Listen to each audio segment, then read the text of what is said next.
When the host is dead in the water, the Yes. mature worms...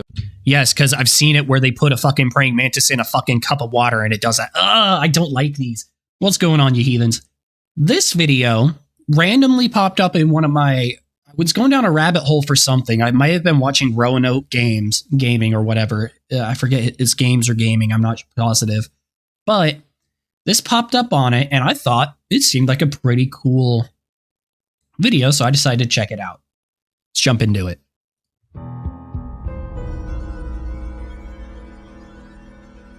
Mind Boggler. 1. Toxoplasma gondii. Toxoplasma gondii is a neat little brain parasite that primarily infects rats.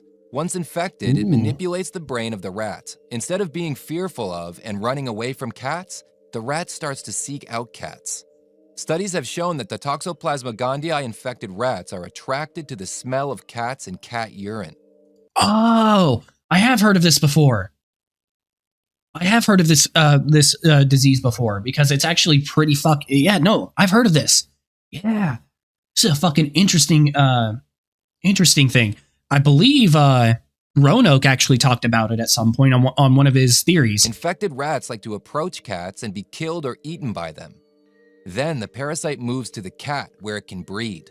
There have also been cases of Toxoplasma gondii infecting humans who presumably got it from their cats. Yeah, that's what I fucking heard it from. That's what I remember hearing it from. I heard that it's so far there haven't been any conclusive links between abnormal human behavior and Toxoplasma gondii linking to humans yet. By the way, more than 60 million people in the United States alone may be infected with the Toxoplasma parasite. Good luck sleeping. Fuck you! 2. I don't want to hear that. Hymenopnesis argyrophaga. Afraid of wasps? Good. Yes. Now you're going to be terrified of them.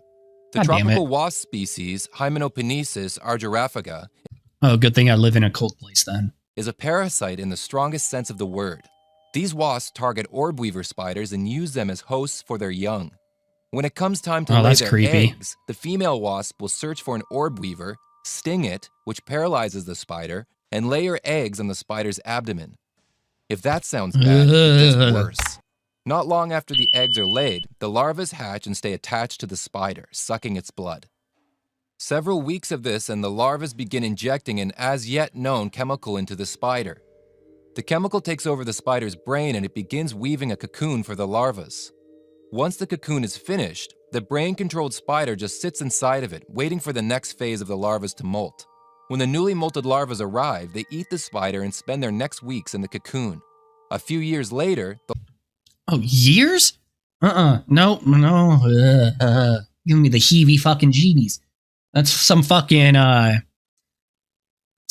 aliens xenomorph bullshit that I'm not into whatsoever. The larvae become adult wasps and everything starts all over again. Yet another reason to carry bug spray all of the time. No, I don't fuck with that shit. Ophiocordyceps. Oh, Ophiocordyceps is a genus of parasitic fungus whose species... It is now lives in infamy due to The Last of Us. These attack different species of insects in the jungles Cordyceps is really fucking interesting. For ants, the spores of the fungus infect individuals and take over their brain. Actually, funnily enough, Cordyceps, The Last of Us isn't the first place I heard of Cordyceps because I didn't really watch or know anything about The Last of Us. I originally heard it on Roanoke's channel because it was part of a theory for something. For all I know, it could have been breaking down The Last of Us. But I don't think so, because I think it was before the TV series came out, and I don't think he covered Last of Us. But that is actually where it wasn't from The Last of Us that I originally heard it from. It was from Roanoke, funnily enough. The fungus instructs the ant to climb up the stalk of a plant and attach itself to the underside of a leaf, about 25 centimeters above the ground. That's when the ant dies and the fungus begins to grow a stalk right out of the head of the dead ant. After a few days, when the stalk is fully grown, it unleashes more deadly spores and the process begins again. Nah, bro, that creepy. Fungus eventually evolved to infect humans? That's the plot of the post-apocalyptic video game, The Last of Us. Yes, it is. Maybe. 4. Horsehair worms. Horsehair worms are horrifying parasites. Oh, no. Their eggs are laid in fresh water where they circulate looking for a host, usually an insect drinking water. Once they enter the host, they begin to I think I've fucking heard of these. I'm not a fan of these. These fucking creep me the hell out. I think I've seen them for in praying mantises. I want to say, I think I've seen the video for praying mantises. Nothing out of the ordinary happens. I want to say, if this is what I think it is. As the larvae develop and they are ready to hatch, they compel their host to put itself in danger out in the open. The goal is to have the host come across a body of water and drown. When the host is dead in the water, the mature worms are...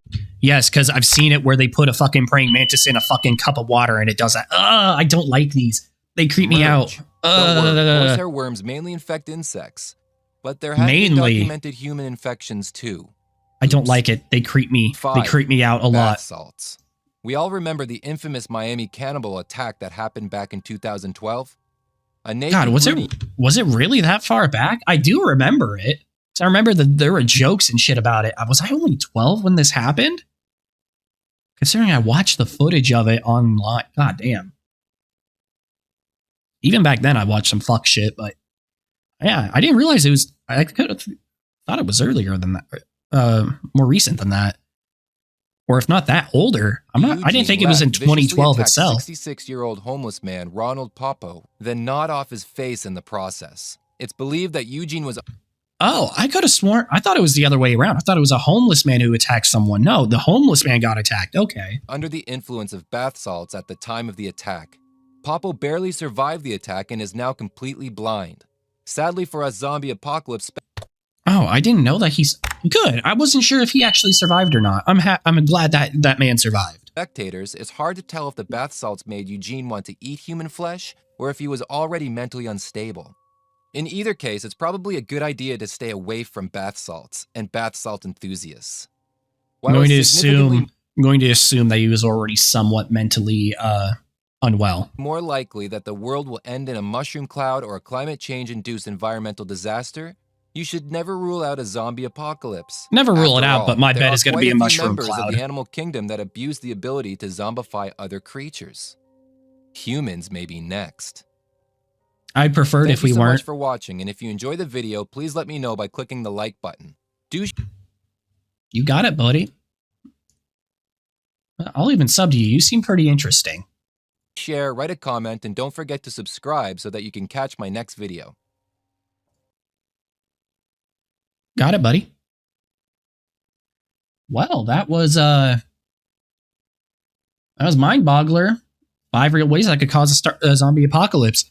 Pretty short and pretty sweet, but overall, that was actually a pretty interesting video.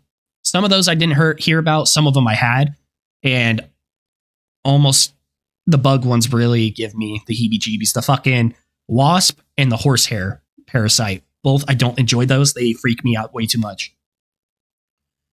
Especially the horsehair. The horsehair one is by far my least favorite. Make sure you check him out. Give the video a like and a subscribe for him. Like and subscribe for me if you want to keep seeing me. Till next time, take care of yourselves.